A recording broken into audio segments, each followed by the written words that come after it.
कथा प्रवाह शिवानंद महाराज शास्त्रीजी। तो आंतरपाठ म्हणजे आंतरपडदा आहे। लग्नामध्ये तो आंतरपाठ का धरतात माहिती का तुम्हाला? लग्न होण्याच्या अगोदर दोघा नवरा बायकोच्या मध्ये अंतर असते। कुठपर्यंत? मंगलाष्टिका कंप्लीट होईपर्यंत अंतर। पण मला वाटतं हे सगळं जुन्या काळातलंच होतं, आता नाही राहिलं तसं काय। आता विचित्र घटना झाल्यात। लग्नाच्या आधी सोयरीक जमली की ते काय निघालंय आता, प्री वेडिंग काय म्हणतात त्याला, तेच का प्री वेडिंग? काय लाजा सोडल्यात। प्री वेडिंग लग्नाच्या आधी तोकडे कपडे घातलेले मुलीनी बी मुलांनी बी, आणि तिकडं कुठं हिमालयात फिरायला गेलेले पोरं ते फोटोशूट करून आणतात, त्यांचे शॉर्ट व्हिडिओ बनवून आणतात। आणि मग ज्या दिवशी लग्न आहे ना त्या दिवशी त्या मोठ्या थिएटरवर त्या मोठ्या स्क्रीनवर सगळ्या पाहुणे रावळ्याला दाखवल्या जातं। ते बघा आमच्या पोरांनी आमच्या पोरीनं काय दिवे लावलेत तिकडं जाऊन लग्नाच्या आधीच। माय बापानो लाजा वाटू द्या जरा, नका हे असं विदेशी संस्कृती नका आणू। ही फार विचित्र विचित्र आता लग्नाला बिभत्स स्वरूप आलंय। लग्न हा एक संस्कार होता सज्जन हो जुन्या काळात। त्या लग्नामध्ये संस्कृतीप्रमाणे संस्काराप्रमाणे लग्न हा एक संस्कार आहे।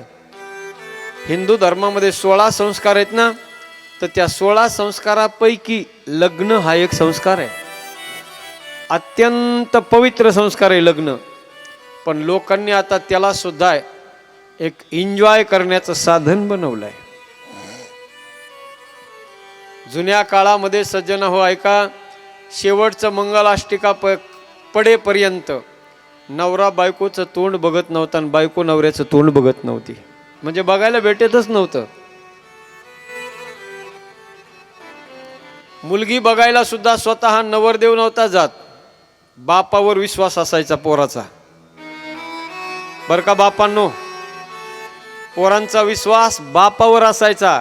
पोराला इतका विश्वास वाटायचा की माझा बाप माझ्यासाठी मुलगी बघायला चाललाय ना, तर माझ्या सगळ्या इच्छा अपेक्षा माझ्या बापाला माहिती आहे, तर तो माझ्यासाठी चांगलीच मुलगी बघल।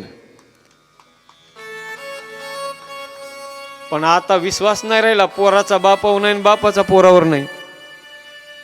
तिकडच ते पोरग कोर्टात जाऊन मॅरेज करते, नाही तर तिकडच लव्ह मॅरेज करते आणि बापाला फोन करून सांगते, बाबा लग्न झालं बरं का माझं, आता आशीर्वाद द्यायला तयार राहा तुम्ही, आज येणार आहे म्हणतो संध्याकाळी मी।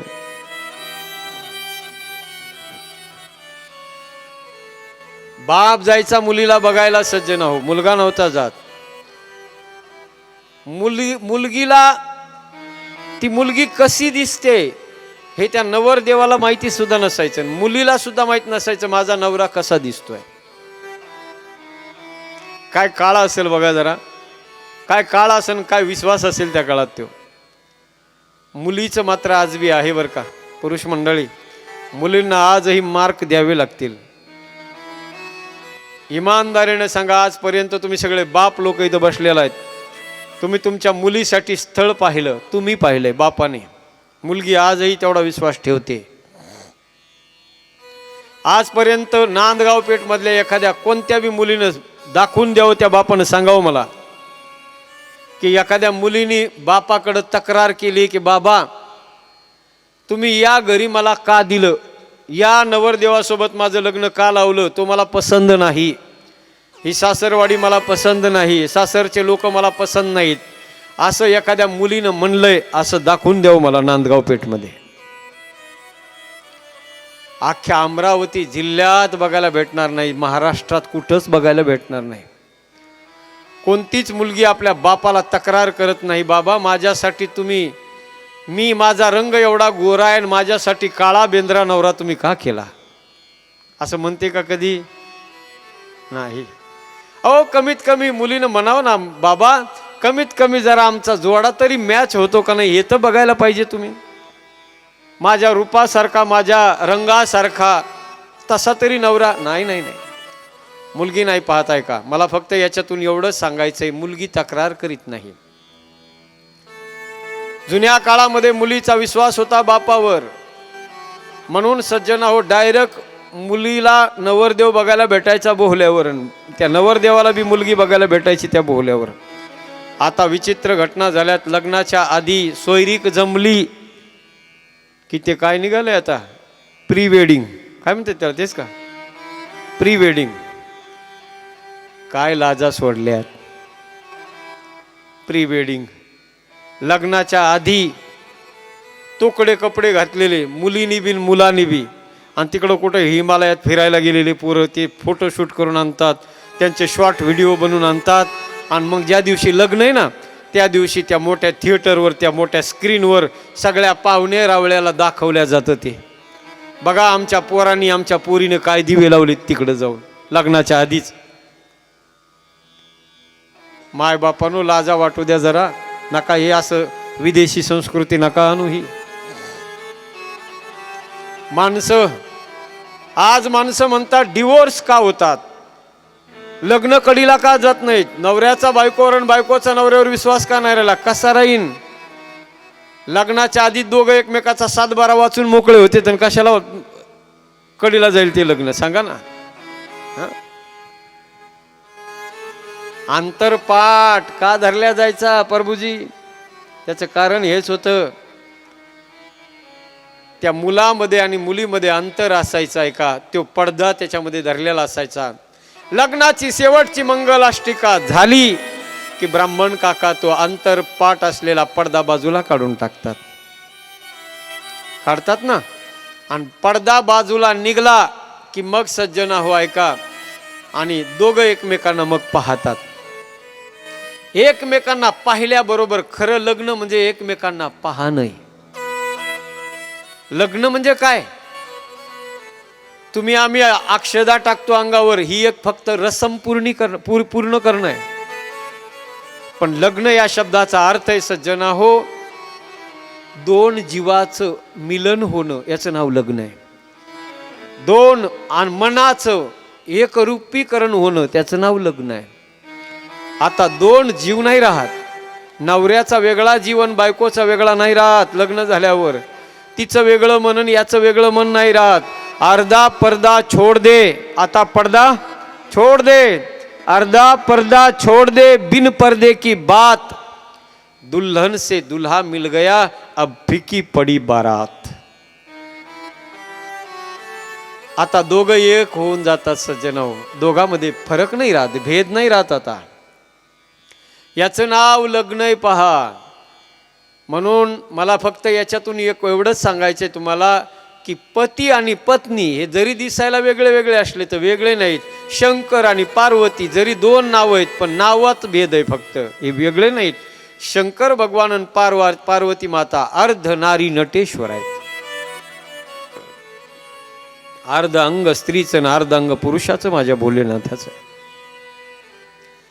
शंकर भगवान म्हणून तर म्हणतात, देवी तू असं काय विचारतेस तू की तुम्ही माझ्यावर प्रेम करता का म्हणून. अरे देवी तुझ्यावरच मी प्रेम करतोय, तुझ्याशिवाय दुसरं कोणावर प्रेम नाही माझं. खोटं बोलताय म्हणे नाथ तुम्ही, खोटं बोलता. पार्वती म्हणते,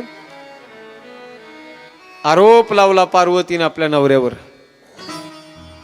मालक जर तुम्ही माझ्यावर प्रेम करत असता तर पार्वती माता म्हणते तुम्ही माझ्यापासून काही गोष्टी आजपर्यंत लपवून का ठेवल्या. मी तर माझ्या मनात काही लपवून ठेवत नाही, काही ठेवत नाही. सगळं मी माझ्या मनातलं मोकळ्या मनाने तुम्हाला शेअर करत असते. पण तुम्ही मात्र अगदी हातचा राखून राहताय. तुम्ही का मला काही गोष्टी माझ्यापासून लपवून ठेवल्यात. शंकर भगवान म्हणतात, देवी अगं असं काय मी लपवलं तुझ्यापासून. पार्वती माता म्हणते, नाथ तुम्ही माझ्यावर प्रेम करता ना, तर मग सांगा आजपर्यंत तुम्ही मला एक गोष्ट का नाही सांगितली. शंकर भगवान म्हणतात, देवी काय राहिलो मी सांगायचं तुला. ऐका लक्ष द्या. शंकर भगवान म्हणतात, देवी अरे मी सगळं सांगितलंय तुला. पार्वती म्हणते, नाही नाथ एक गोष्ट तुम्ही मला सांगितली नाही आजपर्यंत. तुमच्या गळ्यामध्ये ज्या मुंडक्याच्या माळा आहेत, शंकराच्या गळ्यात काय माहितीये तुम्हाला, मुंडमाळा आहेत. मुंडक्याच्या माळा आहेत. खोपडी, डोक्याची खोपडी असते ना, त्या खोपडीची माळ तयार केलेली शंकराच्या गळ्यात येते. तुम्ही पाहिलं असेल, काल पाहिलं का तुम्ही? झाकी आली होती, त्या झाकीत होती एका गणाच्या गळ्यात होती मुंडमाळ. पार्वतीनं विचारलं, ही मुंडमाळ कशामुळे घालता तुम्ही? आजपर्यंत सांगितलं नाही मला. का नाही सांगितलं सांगा ना. शंकर भगवान म्हणतात, देवी अगं माझा भोळा स्वभाव आहे, सांगायचं राहून गेलो असेल मी, पण एवढं काय टेन्शन घेते म्हणे तू त्याचं. अहो पण मग सांगितलं का नाही तुम्ही मला? अगं देवी तुझ्यावर मी प्रेम करतो ना, मी तुझ्यावर प्रेम करतो ना, म्हणून तर या गळ्यात माळा घातल्यात मी, दुसरं काही नाही त्याचं कारण. पार्वती म्हणते, माझ्या प्रेमाचा आणि या मुंडक्याच्या माळाचा काय संबंध? या बोटावरचा थुंका या बोटावर नका घेऊ, सरळ सरळ सांगा, पार्वती म्हणते. शंकर भगवान म्हणतात, अगं देवी मला तेच तर सांगायचे तुला, मी तुझ्यावर प्रेम करतो, मी तुझ्यावरच प्रेम करतो, तुझ्याशिवाय दुसरं कोणावरही प्रेम नाही माझं, हे सांगण्यासाठीच ह्या मुंडक्याच्या माळा आहेत माझ्या गळ्यात. पार्वती म्हणते, अहो त्याचा कारण काय, संबंध काय? तुम्ही माझ्यावर प्रेम करता आणि मुंडक्याच्या माळा तुम्ही गळ्यात घातल्या, त्याचा संबंध काय? शंकर भगवान म्हणतात, देवी हा संबंधच तर मला तुला सांगायचा आहे. मी तुझ्यावर प्रेम करतो देवी, तुझ्यावर मी प्रेम करतो, तुझ्याशिवाय दुसरं कोणावर नाही. तुझ्या इतकं, तुझ्या एवढं प्रेम कोणावरच नाही माझं. सांगा म्हणे मालक, माझ्यावर प्रेम तुम्ही कसं करता सांगा. शंकर भगवान म्हणतात, देवी माझ्यापासून मी तुला वेगळं ठेवू शकत नाही,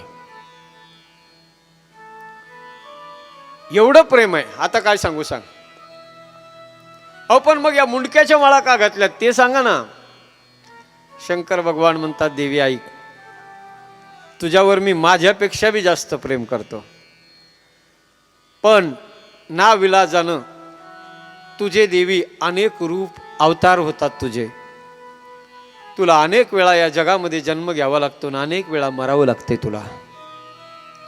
कधी सती होतेस, कधी पार्वती, कधी अंबिका, कधी भवानी, कधी दुर्गा, कधी शक्ती, असे अनेक अवतार तुझे होतात ना देवी. आणि प्रत्येक अवतारामध्ये तुला मरावं लागतं, आणि तू अवतारामध्ये त्या अवतारात मेल्यानंतर त्या अवताराची तुझी आठवण म्हणून, तू मेल्यानंतर तुझी जी खोपडी असते ना देवी, ती खोपडी तुझ्या आठवणीसाठी, तुझ्या प्रेमासाठी, तुझी आठवण माझ्या अंतःकरणातून कमी होऊ नये म्हणून, केवळ तुझ्या प्रेमासाठी त्या अवताराची आठवण म्हणून तुझी खोपडी मी माझ्या गळ्यात बांधतो देवी. हे फक्त तुझ्या प्रेमाचं प्रतीक आहे, तुझ्या प्रेमाचं प्रतीक आहे. जेवढे जेवढे तुझे अवतार होतात त्या प्रत्येक अवताराची खोपडी तुझी आठवण म्हणून, तुझं प्रेम म्हणून मी माझ्या गळ्यात बांधतो.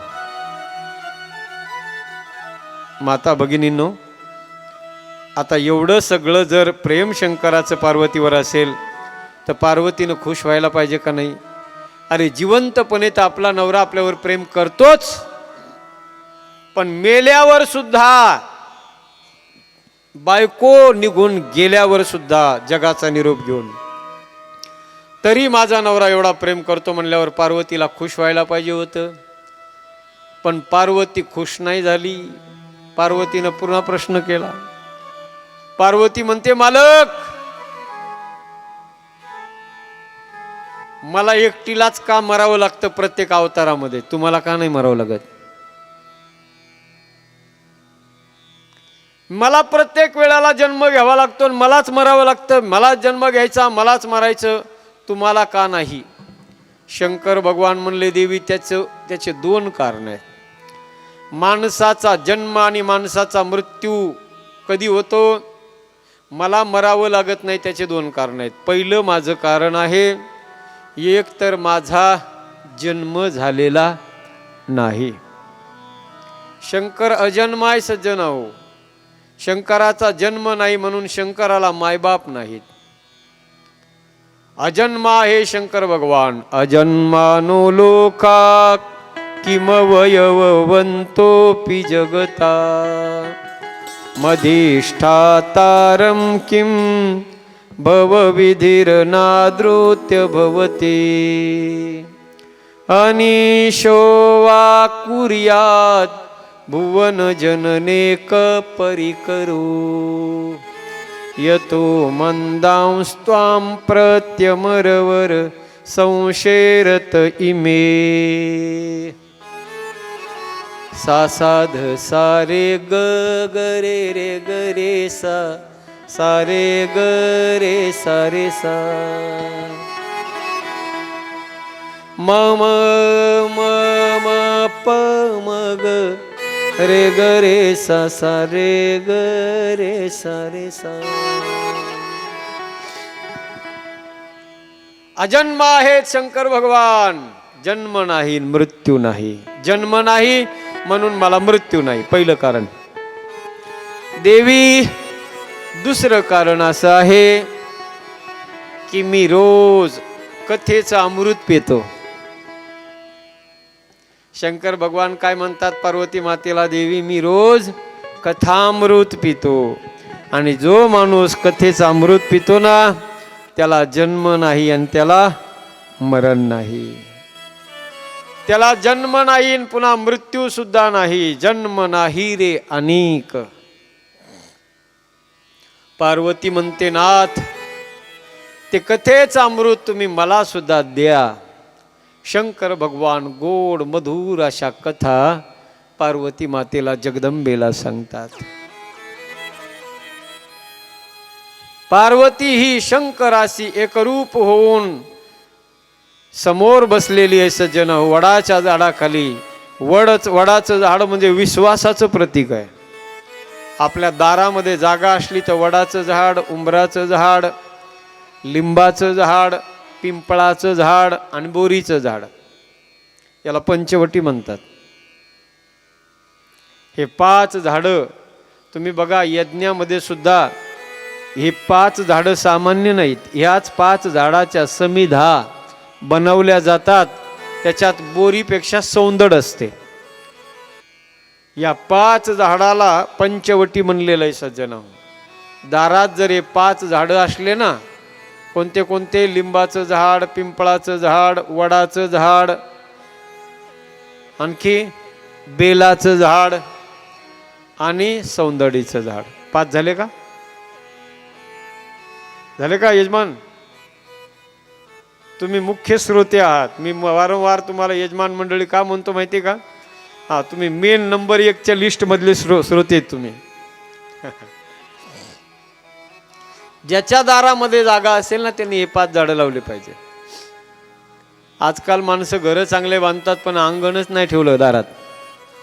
मुलांना खेळायला सुद्धा अंगण नाही राहिलं आता.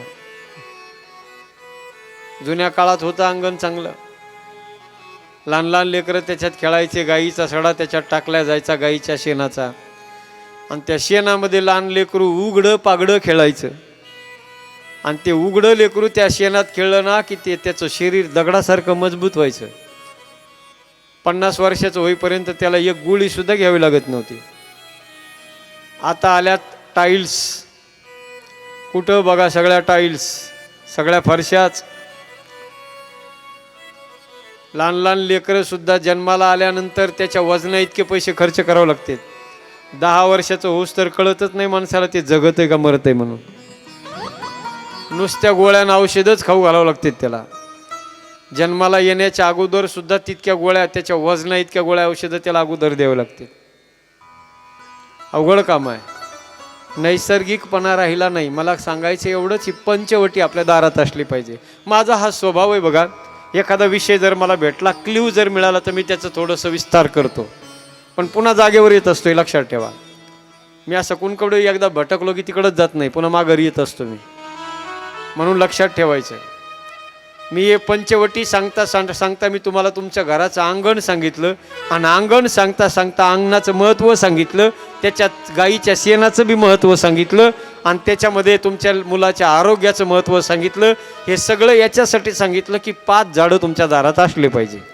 आणि 5 झाडं तेव्हाच असतील कधी, जर तुमच्या घराच्या दारात अंगण असेल तर.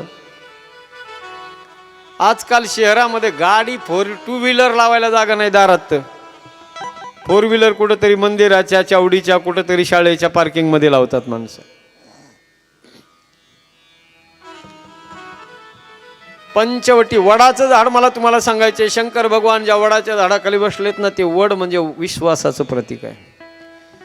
आणि त्या विश्वास रूपी वडाच्या झाडाखाली बसलेले शंकर भगवान पार्वती मातेला कथा सांगतायत. मी तुम्हाला सांगितलं तीच शिवमहापुराणाची कथा शंकर भगवान नंदीला सांगतात आणि नंदी सनत कुमाराला सांगतात. सनत कुमारांनी व्यासांना तीच कथा सांगितली आणि सनत कुमारांनी नारदाला सांगितली. नारदांनी तीच कथा व्यासांना सांगितली. व्यासांनी तीच कथा शिवमहापुराणाची आपले पहिले शिष्य सूतजी महाराजांना सांगितली आणि सूतजी महाराजांनी ती शिवमहापुराणाची कथा कुणाला सनकादिकांना सांगितली. तोच सनकादिक आणि सूतजी यांचा जो संवाद आहे, गेल्या 5 दिवसापासून आपण या नांदगाव पेठ गावामध्ये तोच संवाद या ठिकाणी या मंडपात चालू आहे. असं पोथी वाचल्यावर सांगितल्यावर बरं वाटतं नाही का? ग्रंथ वाचल्यावर. शौनकादी ऋषी प्रसन्न झाले शंकर भगवान आणि पार्वतीचं हे प्रेम पाहून.